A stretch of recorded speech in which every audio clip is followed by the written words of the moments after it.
Hey, what's going on, guys? Fearless here, once again bringing you guys another YouTube video. The gameplay we got here today is Hardpoint on Slums, and this was from a team scrim with High Hopes, which I am no longer a part of anymore. So, I don't really know how I want to go about the whole thing. I think, honestly, what I want to do is I want to get Vert and try and do a dual comm with him, and then kind of talk more about the whole entire situation with him. I mean, things were said, things were done, but there's 100% no hard feelings between myself and Vert and Michi, or even with Tyler, with Kells, however you want to go by him. But to sum up the entire thing in small terms, pretty much myself and Kells are both no longer with them, and I am not looking to join another team, and I am not on a team for that matter. So I'm pretty much done playing again. So I don't know. We'll see how long that lasts this time.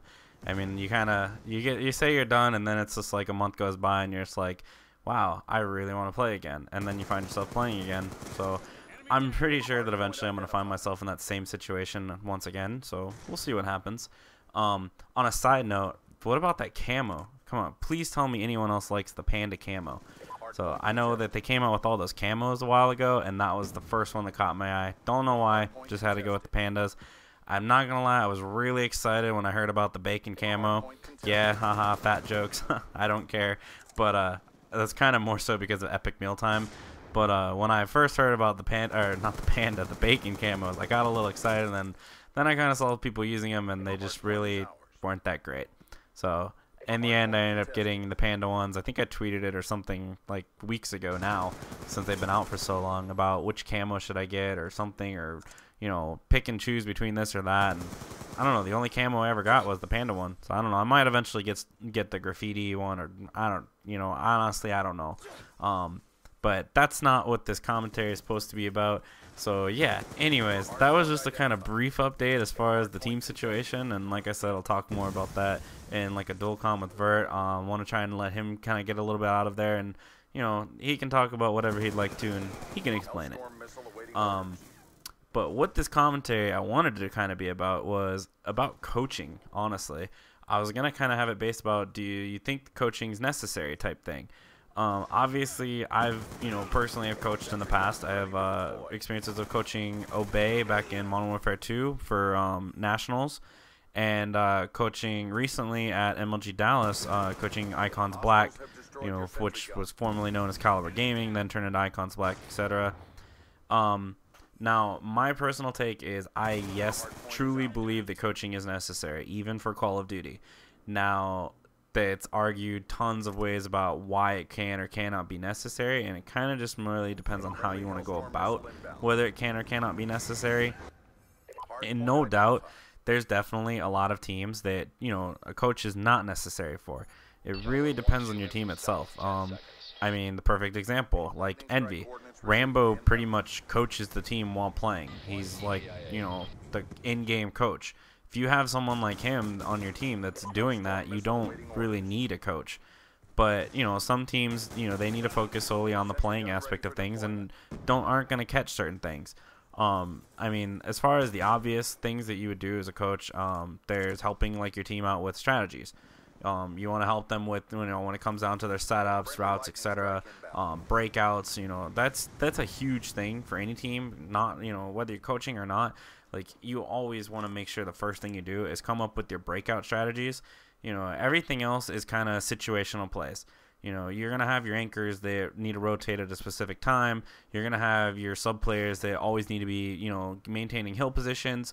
But there's going to be times where you're going to notice that your anchor's in a hill, your sub players at the anchor, whatever the situation may be. And those are kind of just going to be more known as situational plays. But, at the same time, if you have a coach, they can kind of relay that stuff and let you know about where you are, where you're not, etc.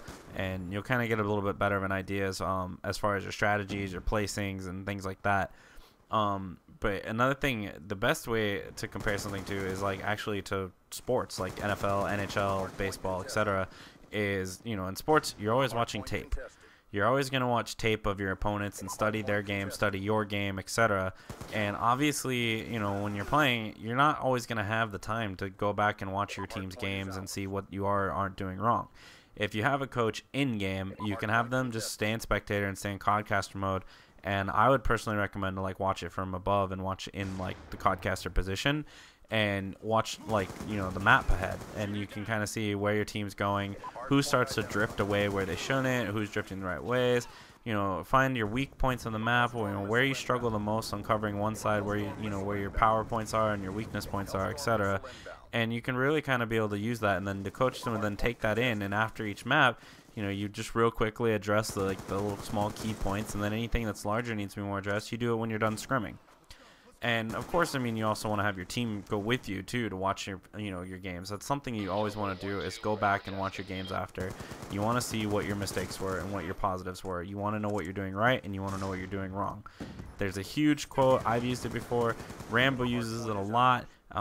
There's a lot of people do the whole, you know, winning is teaching and losing is learning. You have to lose in this game to improve. That's just standard. If you're gonna think that you're never gonna learn anything by winning all the time, you're wrong. I mean, or, well, you're right or you're wrong. I kind of just confused myself on that. But anyways, the point that I'm trying to get out of that is that you do need to lose to learn things and to learn your mistakes and to be able to improve. Obviously, however, you don't want to lose a lot. A lot of losing is going to lead to, you know, team changes and, you know, poor play, etc. And I mean that's kind of an example of what took place with our team. We won so much, and then we started losing, and, you know, we made changes. You know, I walked away, and, you know, Tyler left, etc. And, you know, all these situations, you know, things took place because of us losing. And another thing, like, though, about coaches, like a key thing is repeating callouts and things that teammates miss. I noticed it a lot too, like, you know, when I'm spectating, that, you know, I guess I have better peripheral vision, and I see more things out of the corner of my eyes at times that, you know, maybe others don't. So, you know, you could be in a key gunfight, and you're not going to see somebody ran across the screen on the right or something. So, you know, a coach can repeat that. Not only is the coach going to repeat the callouts, but, you know, say like capture the flag. There's 2 or 3 guys left, and you want to make sure you're calling out those names. But the biggest, you know, so aside from repeating callouts, making sure who is and who isn't alive, you know, keep track of score streaks, you know, things like that. The biggest thing, though, is maintaining the team composure. Always make sure that your team is composed at all times, never gets down, and just pure stays positive and has fun. So, but yeah, that's my take on whether or not coaching is or isn't necessary, and I would love to see in the comments whether you guys think it's necessary. And yeah, hope you guys enjoyed the gameplay, and hope you guys enjoyed the commentary. Take care, guys. Peace.